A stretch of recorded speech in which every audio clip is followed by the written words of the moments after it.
It ends with the horse cavalry detachment mounting up and galloping off. They don't see everything that goes into it. This equine arm, there's a lot of stuff that goes into it, of the 1st Cavalry Division is majestic, decked out in polished tack. But before the saddles, the bridles, the straps touch the horses, just 2 people touch every piece of leather involved. Everything in here is made by detachment members. Sergeant Logan Rubenthaler is one of them. It's pretty cool. It's a pretty cool feeling. With just one other saddle maker, he forms and fixes every piece of tack the detachment uses. We don't have to call people and wait and get all this stuff. We can take care of everything on our own. Everyone who cycles through the saddle shop goes to the same school in Arkansas to learn how to do it. He only teaches the horse cavalry detachment. He doesn't teach anybody else. So. What's more, the saddles they build date back 130 years. When this came out in 1885. They've made design changes since then, like this buckle they added in 1904. The last change came in 1928. A generation is about 20 to 25 years. That means if he had done this kind of work, his great-great-great-grandfather would have made saddles the same way.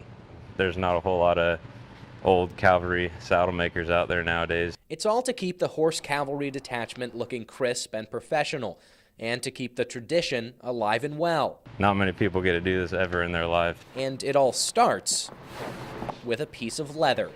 On Fort Hood, Chris Davis, KCEN HD News.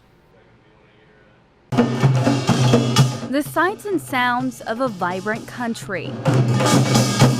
South Korea is now one of the largest economies in the world. The fun thing is learning the subway system and the bus. Kind of got lost. And with towering buildings at every corner, festivals in the streets, and a high-tech society filled with culture and art, our troops find it hard to stay in the barracks. I think the food's amazing. This is particularly my favorite. By shopping at these local businesses or eating at these restaurants, they also have an impact on the local economies.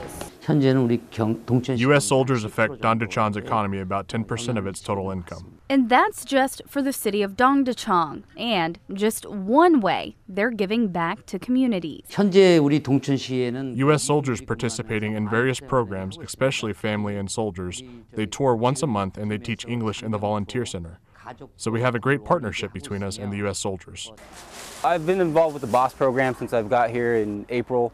And once a quarter we come out here and we clean up the Ville. Standing for better opportunity for single soldiers. BOSS is a volunteer program where our troops take trips into the communities, getting to know the people and trying to leave it a little better than when they arrived. It's just a good opportunity to show the South Koreans just like the good things that we do for their country. And in return, the Korean communities teach them a thing or two. I want to stay open to eye. They need to go see more. Grandmaster Kim with the Korean Taekwondo Association helps organize events for the soldiers, free of cost, like this hike up Soyo Mountain. They kind of made it seem a little more like, oh, we're going to go on a nature walk. But yeah, it was more strenuous than I thought it would be, but it was absolutely gorgeous country. It's absolutely amazing that even though they're the host nation, they're willing to show that kind of support to the U.S. Armed Forces. And why does he do it? Kim says he knows the sacrifices made by American soldiers to keep Korea safe. I grew up learning that, how important to be a Korean-U.S. alliance. That's why I keep doing the volunteers. It's a friendly cycle of one culture giving back to another, deepening the partnerships, and just being good neighbors. I did 20 years in the Army, and I know what it's like living paycheck to paycheck. In January, John Valentine created Operation Phantom Support, a nonprofit made up of several programs to help our Fort Hood and veteran families. But he had no idea just how big the food pantry would grow. Just purchased a $6,000 walk-in cooler a couple months ago, which has tripled our amount of space, but now that we've grown another 200 members a month the last 2 months, we need more space. They have so many people walking through this door each week, they're now needing about 15 to 20 new volunteers. We average about 480 to 500 people come in on a Saturday or Thursday. That's about 1,000 military family members or veterans getting a total of 12 to 15,000 pounds of food each week. How the Army's downsizing and things we're getting a lot more veterans coming in, a lot of soldiers coming back from deployment that are struggling now, that need help. So we're doing what we can, but the growth has been a lot and it's been a little overwhelming. And with just a $10 monthly donation, these families can visit the food pantry 8 times a month, saving them on average about $400 on their monthly grocery bills. That $400 can be used towards keeping the electric bill on, lights on, or keeping the water running, or the car payment or the car insurance. So that's what we're really focused on. But with more people coming in, John says they'll need more donations, more refrigerator space, and hopefully more volunteers to keep up with the growing need of feeding our heroes. In Killeen, Tiffany Pelt, KCEN HD News.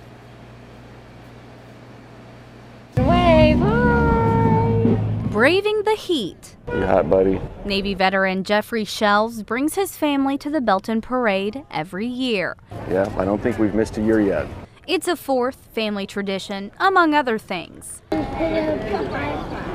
We put up our flags. That's right. And while Cooper and Taylor enjoy the sights and sounds of the parade, Look at this orange guy. as a veteran, Jeffrey tries to make them understand why we celebrate our independence. We come to it every year, and it's just important for us to celebrate being Americans and living in the best country in the world. And each year coming to this parade, seeing the sea of red, white, and blue, it gives these veterans a feeling that they can't describe. It's awe-inspiring that everybody will come out. But even more special, seeing the crowds jump to their feet to give a standing ovation for the soldiers walking by. It gives me a real warm feeling, not just for living in America, but having served myself. And it's because of these men and women and veterans like Jeffrey that we continue to live in a country that is truly the home of the free and brave. Get the shampoo. It's just something Jeffrey hopes we all remember as we enjoy our 4th of July. In Belton, Tiffany Pelt, KCEN HD News.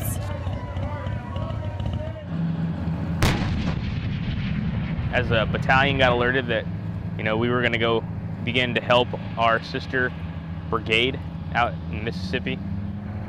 It's part of a new force structure that I've been told is to help partner National Guards with active duty brigades. And it just provides a little bit more readiness.